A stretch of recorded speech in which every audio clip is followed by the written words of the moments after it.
America. America is shifting socially, politically, economically, and culturally. So, how do we navigate these changes without losing ourselves in the process? Well, stay tuned. We're going to talk about it.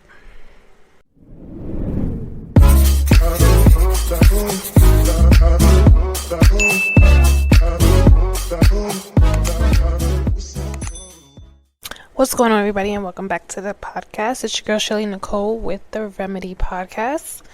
How's everyone doing? Hope everybody had a great weekend. Hope everybody has settled in back to their own routines or their normal routines since all the kids have went back to school.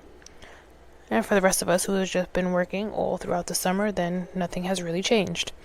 Unless, you got a new job, new shift, new promotion, new something has happened where everything has changed and it's different. But nonetheless, if everything has kind of stayed the same, then hope you guys have gotten into the swing of things again. This weekend was very calm. Didn't do much this weekend at all, honestly. I was really tired this weekend. I don't know what it is. Like, someone said to me it's hay fever that is going around, or just not going around, but just the fall's coming and it's messing with my allergies. Like, even now, like, I'm scratching the hell out of my nose. Like, it just itches. I'm sneezing, sniffling. It's like we're in the spring. I never had this issue in the fall, so it's so different. But my allergies have just been kicking my ass. And yeah, I was really tired. Like, yesterday I got home from work, and when I tell you I slept all the way up until like 8 p.m. And I woke up and I'm like, oh, it's dark. Like, it's dark outside. I had like 3 missed calls, text messages. I'm just like, oh God. Had to get up, eat. I ended up eating. It was like 9 o'clock at night when I was eating, for me to fall asleep at 10:30 and then wake up. Luckily, I wasn't too tired when I woke up. But you can hear me now yawning. Like, be for real. So, anyway, that's how my weekend went. This episode's a little bit different. Normally, I talk about relationships and self-growth, but I kind of wanted to talk about what has been going on in America lately. And I'm not big on politics. I'm not. I never was. I was never the type of person to sit here and watch CNN, the news. Like, it's just not my thing. But I do read. I do look. Obviously, there's TikTok. There's Instagram. You see things pop up. You have to read certain things that concern you, possibly your job, your living, your lifestyle. I mean, and I'm not numb to it. I'm not like blind to it. Not numb to it, but I'm not blind to it. And just hearing the frustration, especially that when you go on TikTok and you hear so many millennials, so many Gen Z, mostly millennials, and probably people who are older than us as well. Just the frustrations that we are having with the way this country is going, and how this is not how we saw it happening. Like, you can't turn on the news without something bad happening, whether it's crime, it's something about the education system, it's something about the government, it's something about money being distributed or being taken, something's being taken away, this person's up for trial, this is like it's every day. It's just something else. And I kind of wanted to make this not it's not going to be a long episode, but just wanting to see and put together all of what has been happening, and just kind of, I guess, coming to like a summary. I don't even know the proper word to say, but just being open and honest about what it is that's been going on with the country and the world right now as it stands, and trying to hold on to all the faith in the Bible, possibly, to keep us going and to keep us moving in a positive light. So jumping right into it, the changing landscape of America, I think that's like one of the things that if you are not paying attention to anything else, that's probably one of the things that you really should be noticing. One of the things is like the demographics of how the population is shifting, cultural diversity, and the new definition of like the average American. Like, what is the average American now? And I guess that would depend on what state you live in. So like if you're here in New York City, I would assume the average American is, or should be, at least that's what they're trying to do from what I see, making New York City just millionaire city, and trying to push out everyone. So when everyone was complaining a few years ago, and I mean even not so much now, but a few years ago, right after COVID or a little bit before COVID, when everyone in Texas and like North Carolina, all the southern states kept saying, listen, stop coming over here. We don't want you guys down here. Everybody from the north is coming down to the south, because they are literally pushing us out. And they're pushing us out because they're making everything more and more and more expensive. So whereas it was kind of expensive to live next to like the outer boroughs. So if you're not from New York City, for us, we call the city Manhattan. And you have all the other boroughs. So you got Staten Island, Brooklyn, Queens, the Bronx. The outskirts of those boroughs, it's kind of like living in Williamsburg. Everybody knows where Williamsburg is in Brooklyn. They're doing the same thing with Queens, making Long Island City the same way. Have been doing it, but making Long Island City, Astoria, kind of the same thing. The Bronx, they're trying to name it Sobro, but good luck with that. They're trying to change the way the South Bronx looks. Newer buildings, higher buildings, that all have a view of New York City, meaning the city. And when I tell you guys, the rent, yeah, they want $5,000, $4,000 for a one bedroom. And this is why so many of us are leaving New York, because although we love it and although it will forever be our city, it's getting way too out of hand now, and they are pushing us further and further out, where there's more people still in the Bronx, but I do feel that, and from what I've heard, more people are leaving the Bronx now too, because that's starting to go up, and pushing them into, you could forget Westchester, because Westchester been on, yeah, no, y'all not coming over here. But some parts, I would say, maybe a little bit of pieces of Westchester, but into Connecticut, into New Jersey, going down to Maryland, to DC, they're pushing everybody out to where they can just make New York City, from what I feel, millionaire city, and nothing where it's more livable for people who have been born and raised here, like myself, who would love to stay. But why do I have to pay $18.50 for a studio and not get any parking or any laundry in my unit or in the building for it to at least be clean for me to pay all this money? To describe the average American at this point, I don't even know what that new definition would honestly look like. Does the average American now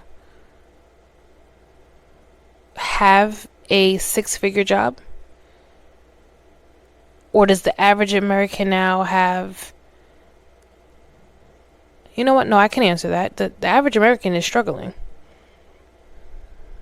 That's what that is. The average American is struggling. The average American is trying their hardest to save with what they have. The average American is probably working 2-3 jobs just to get by. The average American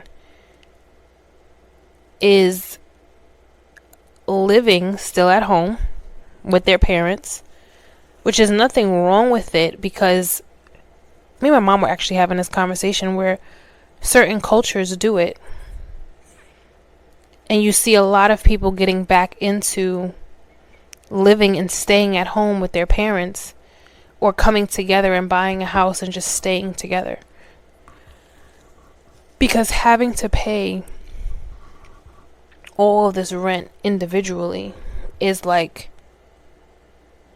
it's crazy. It's literally crazy. And I'm looking at it and I'm just like, there's no way this is all right. There's no way that even when we have Housing Connect, they're even saying this is supposed to be low income housing, and you have to starting for majority of those apartments is like $80,000. How is that low income? And granted, not even just the 80,000 to be the starting, because that is technically low income now when you think about it. But when you have the average has to go up to 200,000, so you can't manage $200,000. Baby, give me $200,000. Give me I'm gonna chow. The changing landscape of America, again, the technology, AI, automation. We use everything with chat GPT now. The remote work, which I don't feel like is as, there's not that many remote jobs left, I don't think, because even when I looked on LinkedIn, when I looked on all these other job search engines, they're trying to get rid of this remote work thing. You have some that's still there, but you have a lot that's just like, come back into the office. And reshaping jobs. I mean, there's a lot of jobs that are being let go or transformed because of AI.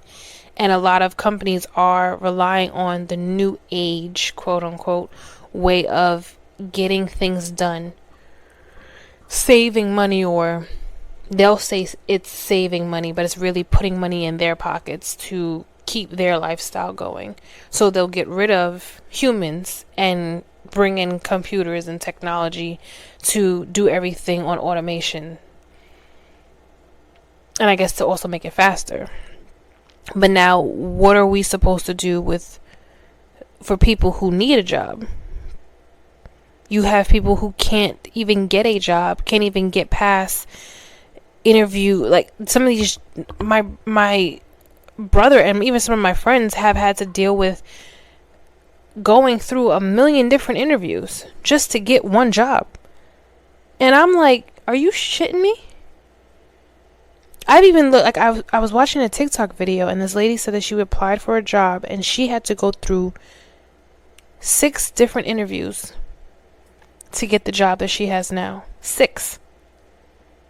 Well, who the hell were you talking to? You had to talk to the CEO, the CFO, the hiring manager, the manager that's going to be your manager, human resource. Like, who are we going through that? It has to be 6 interviews for you to sit here and say, okay, yes, you can get the job. Like, you're dangling a carrot in front of our face because you know we need the job, but you're just going to be a bitch and just have me call you in 6 times? Are you shitting me? The second thing is the government and power shifts. I mean, we see that constantly. The daily role of state versus federal government in shaping the daily life. The new movements to reform. For reform, actually, for like healthcare and education and the economy. And what the younger generations want from leadership. And honestly, you have a few within, like, I want to say maybe Gen Zs that are concerned about it. But then you have a lot of them who, again, some of whom I've talked to, that are simply just have checked out. And they're like, and this is coming from them feeling as if, look at how all of these older people who are in power, what they're doing to us. And then at the same time, I also had to come back and say, well, did any of you vote? And a lot of them have said no. Well, then, what are you really saying here? Well, I didn't like this one, and I didn't like how she did. Okay, but now you're complaining about what we are, where we are right now, and you had the opportunity to make sure that that didn't happen. But you didn't. A lot of the younger generation just feels too that as long as everything is technology based, that they'll be okay, that they don't have to rely on the government or trusting the government to get them to where they want to get to or to help them. They're just going to make their own way. And that could be scary, but that can also be very motivational as well, to like get them into their careers or get them into streaming, because streaming now and content creating is like a very big thing now, that you even have so many people from other generations reverting back to just saying, you know what, I can just make my lifestyle and make a better lifestyle just from me talking, compared to just clocking in a 9 to 5. So it's just so much. The third thing, the economy of tomorrow. And I just spoke about this. The inflation, the cost of living, and the housing challenges. If you go on Zillow, if you live in the city, if you live in New York City, if you go on Zillow or Realtor or any of these like search engines or apps to help you look for homes and apartments, if you haven't done it because you probably live, you still live with your parents, or you just haven't looked or cared to move, just look to see exactly what it is everyone is dealing with when it comes to moving or having to try to buy a home, to rent out a decent place, and how much rent it really is. It's diabolical. And then to buy like a house, a condo, the HOA fees? Oh my God. I thought I hit the jackpot when I saw one, like it was a beautiful condo. I was like, oh yes, I got this. This will be really nice. And then I scrolled down. And then I saw that HOA fee and I said, excuse me? I know you lying. Because what? $1,600 just for the HOA fee. I thought that when I saw how much it was for the mortgage, it was going to be $1,200. I was like, oh, this is nice. How come people haven't hopped onto this? And then I just scrolled down and I saw $1,600. So you mean to tell little old me that $1,600 plus the 12, I think it was like $1,200 or $1,250. I'm gonna just say like $1,250 that I have to spend. I'm paying damn near $3,000 in rent for a 1-bedroom. Yeah, no. The growing wealth gap, and it's growing. And what solutions are being discussed? I really don't think there are any solutions being discussed. There is nothing. It's either you are rich, and when I say rich, you're making over $250,000, or you're poor. And it's sad to say that, and this is my opinion, it's sad to say that you can make $80,000, $70,000, $90,000 even, and you can be considered struggling. I would say struggling, not poor, because Poor is like poor is yeah. That's not poor. That's just, that may be a struggle, but that's not poor. To even say that there is no middle class, like, I think they got rid of the middle class. What is it? The middle class, not era, but the middle class, like, class, the middle class class, a long time ago. But the fact that that's not even a thing anymore, there is no such thing as a middle class. It's either you're rich and well taken care of, or you're struggling.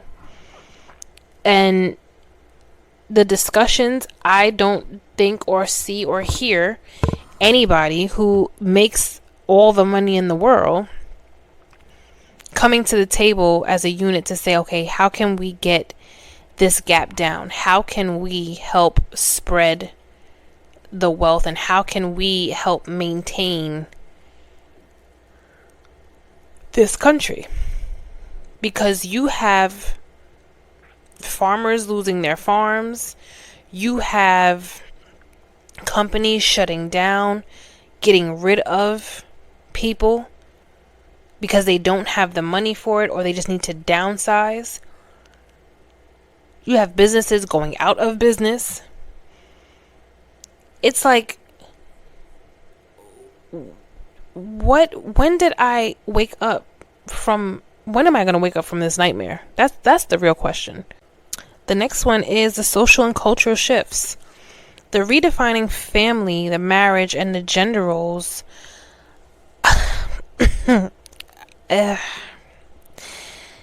I think this has just been something that has been happening for a very long time, but it is way more prominent now than I feel that it has ever been, where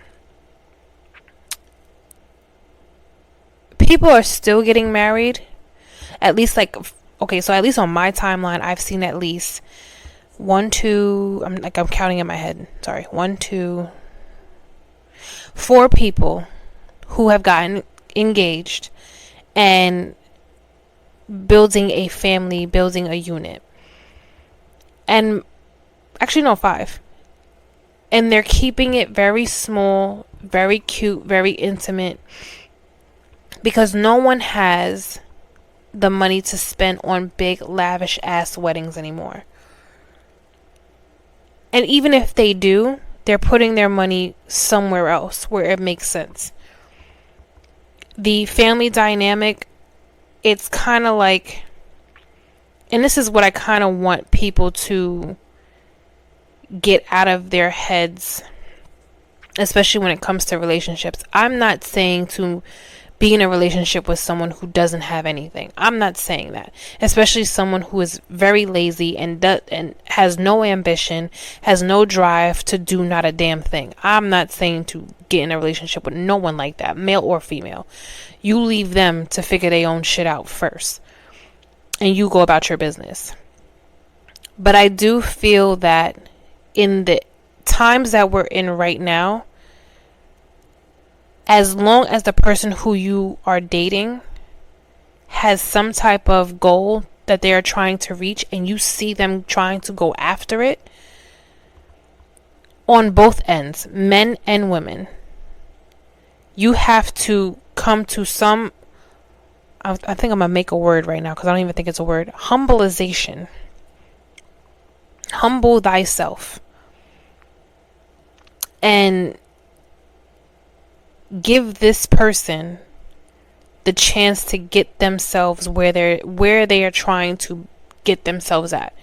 As long as they're waking up every day with that hustle mentality, making it happen, applying to jobs, going here, going there, getting whatever they have to get done to get themselves into a better position, going back to school, whatever it is, that I think means 10 times more than obviously someone not trying to do not a damn thing or making an excuse for every little thing that has not happened for them. It's one thing to just, speak on it and to let it out and get it out your system. But it's another thing if you're just complaining and you're doing not a damn thing about it, but wasting time and wasting your money. the roles and the gender roles have definitely switched. And I was having this conversation with someone too, that a lot of this whole he needs to do for me all the time and all of this came from this city girl mentality that we was all in a few years ago, because all of us was in it. We was all in this, my man better buy me this and all of this shit. And while it's great when a man takes care of you, baby, please, I understand it, I see it, I'm living it. It is. But at the same time, women remembering that you also have to take care of him too. Because yes, he's the man. Yes, he's helpful. Yes, he's this. Yes, he's going to do that for you. Yes, he's going to do all of these things for you. But you also have to give as well. You may not give as much, but you are to also show that, hey, thank you for what you're doing, because there are men out here that ain't doing shit. Thank you for loving me the way that you love me, because there are men out here doing fuckery and not loving the woman that they're with correctly. Gender roles, I was speaking on a little bit before, that they are changing, where sometimes you have women making more money than the men, and the men are staying home. And if it works for you, it works for you. That's no tea, no shade. If that's what's working in that household, and mom, you bringing in the racks, cool. Dad, you taking care of the household, you doing what you gotta do, cool. If it works for you. But I think that because, and let me also say this too, a lot more women, I'm going to give women their props. A lot of women are stepping up and making shit happen for themselves, regardless if they're in a relationship or not. A lot of women are making shit happen on their own. They're getting to it. I'm talking 2 jobs, sometimes 3. I'm talking doing everything on their own as a single woman, as a single mom. Shout out to y'all, because y'all are really putting in that work. Shit, I'm saying y'all like I'm not one of them. I mean, I'm not a single woman or a single mom, but to the women that are just putting in the work and trying to redefine themselves and taking that step to get where they're getting, shout out to y'all. I just gotta say that. Another thing is the rise of mental health awareness. A lot of people are not okay. A lot of people are not okay, no matter what, and I've said this before, no matter what you think you see on Instagram, no matter what you think you see on TikTok, there are a lot of people who are not okay. And even at my job, like when I'm talking to people, like my coworkers, I spoke to 2 of them, and I spoke to 2 of them Saturday, and when I'm telling you, like, I would have never thought any of what is happening with them. You would have never thought the way they act, the way they move, how they think, like nothing. People are going through a lot. So you have to have patience. You have to have understanding. You have to just be a little more calmer when you're dealing and talking to people, and have a little bit more patience. Because everyone is literally facing so much. And if you think I'm lying, this is according to the Mental Health America. So if you want to look it up, you can look it up yourself. It's on mhanational.org. And I did the adult ranking, right? Just for the adult ranking. And it basically says states that are ranked 1 through 13, have a lower prevalence of mental illness, and higher rates of access to care for adults. So from 1 to 13, you have New York as number 1. Yeah, I said it. New York is number 1. Number 2 is New Jersey. Number 3 is Massachusetts. Number 4 is Hawaii. Number 5 is Maine. Going all the way down to number 13 is Rhode Island. Right? Okay. And then it says states that are ranked from 39 to 51 indicate that adults have a higher prevalence of mental illness and a lower rate of access to care. So if we go all the way down to 39, number 39 is Georgia. Then Colorado, Nebraska, Idaho, Alaska, Texas, Mississippi, Utah. Child, the last one coming in is Wyoming.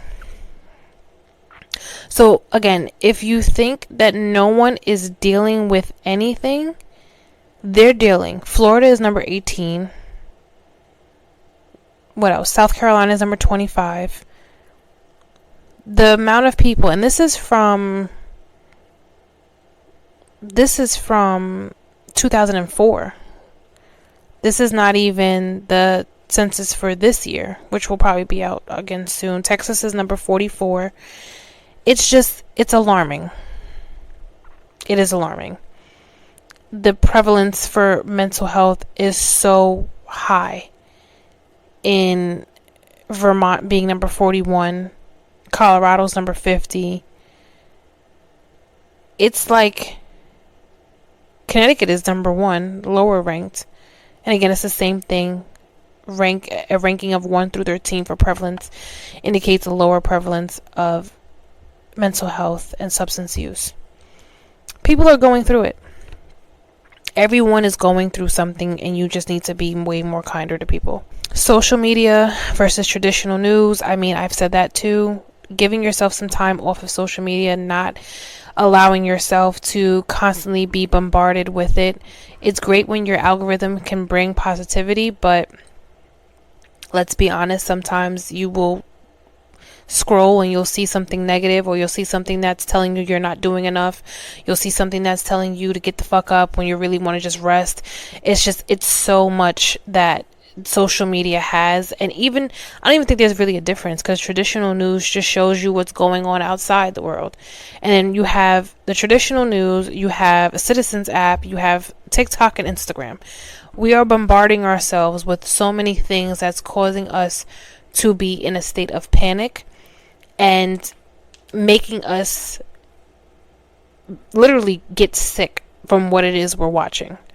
So to wrap all of this up, how are we going to find the remedy? How are we going to navigate the change on a personal level, on a community level, and then on a national level? So for me, personal level, I have stuck to reading my Bible. And I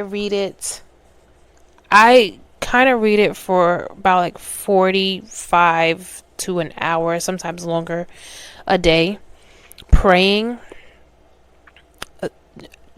I can't even give you a certain amount of time I pray, like how many times during a day that I pray. It can go from like 3 to 6, honestly. And I'll just be like, hey God, okay, so it's me again. So hey, listen, I have this thing, right? And like I literally just have this conversation with God, and either it's in my head or I'm like talking to him. Like I'm literally talking to you. And I just read the Bible. I read positive things. I read positive verses. The one that I had to read today, because I have this, what is it called? It's like literally right next to me. It's the Bible in a Year. And I just started it like 2 weeks ago. So I'm on week number 3. And the last part for this week was about, in coincidence, right? The last part for this week, which is about prayer, talked about Luke 18, and it went to 1 through 8. And basically telling us that, you know, God doesn't want us to sit here and fear what is going on, and to continue to find ourselves in prayer, even though we have someone in control who is not really on everyone's side. I'll just say that. To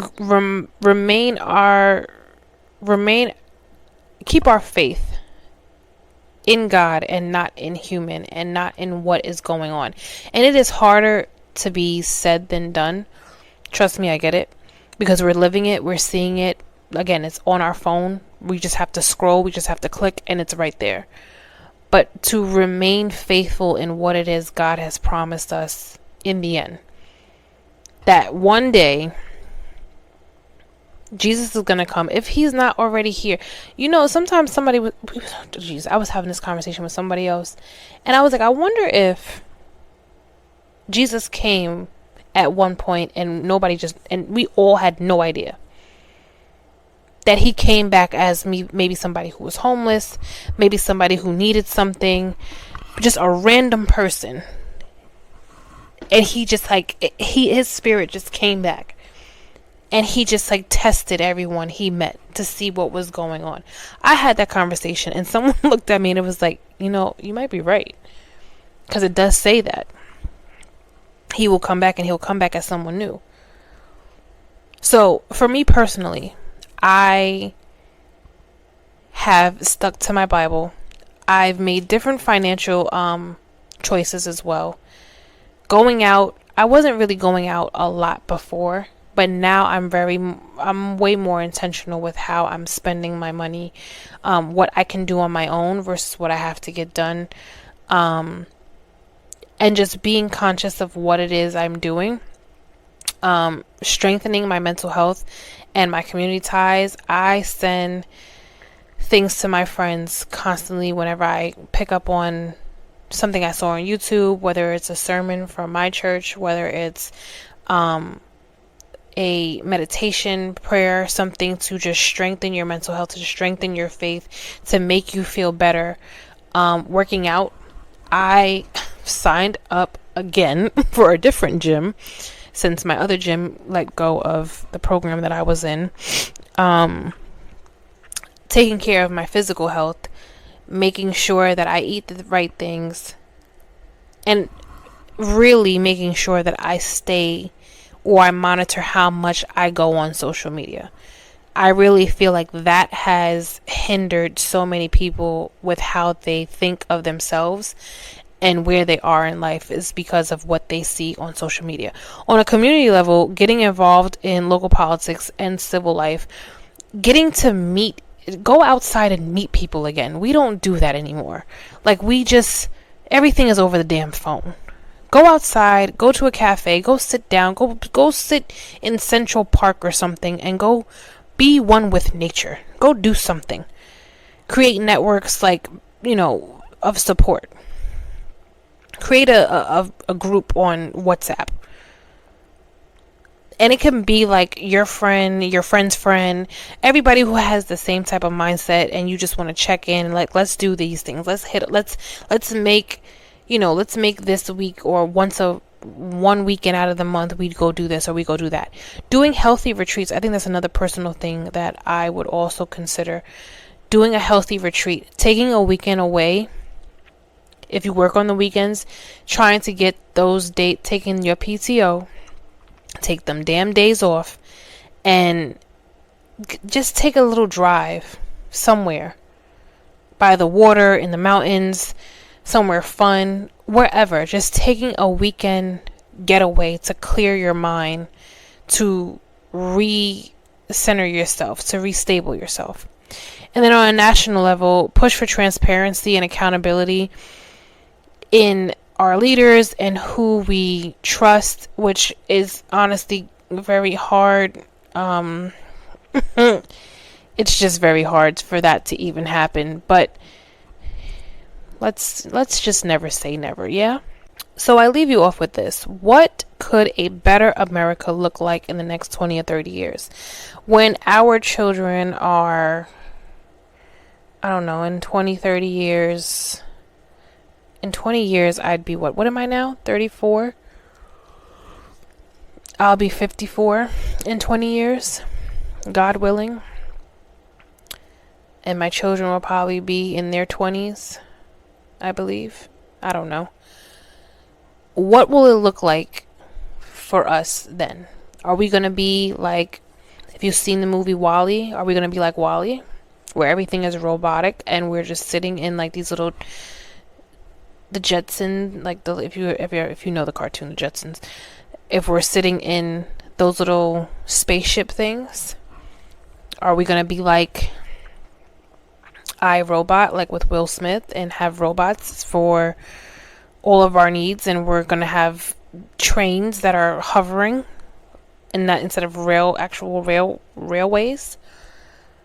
What is it going to look like? What is a better America going to look like? Are we all going to have equal pay? Are we all going to be millionaires? Is majority of America going to be business owned and not 9-to-5ers anymore? Or is everybody going to be a content creator? Are we all going to be strung out like on content creating and streaming, and that's just going to be our life, and we're going to be attached to the damn laptop and phone forever now? What does it look like? What I have no idea. And at least for me, I have no clue. I have no idea. I do feel like with even the change in climates, the climate changing, New York City is a subtropical. We're subtropical now. Subtropical climate. We're like Miami. That is crazy. We will never see and get a big snowstorm, I think, ever again. Ever. So, just to recap, it is the new America it's changing. It's changing fast. It is changing before our eyes. The changing of the landscape, how the demographics, the technology, the climate, the global positioning of how America is compared to the rest of the world is completely changing. The government and the power shifts and what they want, what they're demanding, what they're allowing, what they're not allowing, the economy of tomorrow, the inflation, the way prices are going skyrocket high, how the wealth gap is just continuing to grow and not shrink, how social and cultural shifts are changing within the family dynamic, how people are reinventing what it means to be a family now, and then finding the remedies on each level, the personal level, taking that time for yourself to remove yourself from what you're constantly seeing on a community level, as far as building I was about to say a fan base, building a community with people who you trust. It can be family, it can be friends, it could be strangers who you've met that you are building a relationship with. And on a national level, we're just going to pray for them because, we're just going to pray for them. And praying and hoping for a better future. Praying and hoping that the future is much better than what it is right now. And I am going to leave you with Jeremiah 29:11. For I know the plans I have for you, declares the Lord, plans to prosper you and not to harm you, plans to give you hope and a future. Then you will call on me and come and pray to me, and I will listen to you. So that's Jeremiah 29 verses 11 and 12. Actually, I read 11 and 12. And I keep praying that, like, that's one of the verses that I constantly remind myself of. Jeremiah 29:11, and you could do 12 too, but 29:11. Proverbs, Proverbs 3:5-6. Trust in the Lord with all your heart and lean not on your own understanding. In all your ways submit to him, and he will make your path straight. There are certain verses within the Bible that you can read to just keep you going, to keep you to remember that we are not in control. It looks like we are, it seems like we are, but we are not in control. And one day this is all going to be fixed. But we just have to keep the faith. We have to keep praying. We have to keep it in mind that things are going to change. So I hope you guys have a great week. I am going to make an announcement Thursday during the live, so make sure you guys tune into the live. The lives are back at 6 p.m., so tune in. We are going to be talking about, I don't know, because I always come up with it on the fly. Normally, like Wednesday night, I come up with I'm going to talk about on Thursday. I might talk about, Nah, I might not talk about that. I don't know. I'm going to see what I'm going to talk about. But stay tuned for another announcement that I'm going to make on Thursday. I have a new series that I'm bringing some of my friends along to talk about. And I cannot wait for it to happen. So I hope you guys have a great week. I hope you guys have a great night. I hope you guys enjoyed this episode. I'm not really much of a political girl. It's just really a summary of everything that's been going on. And my Instagram, they gave more of their opinions on Instagram than they would want to come on here and speak about it. But hey, it is what it is. So I hope you guys have a great week. Please make sure that you guys leave whatever happened into today. Do not bring that shit into tomorrow. Love you guys for listening. Later.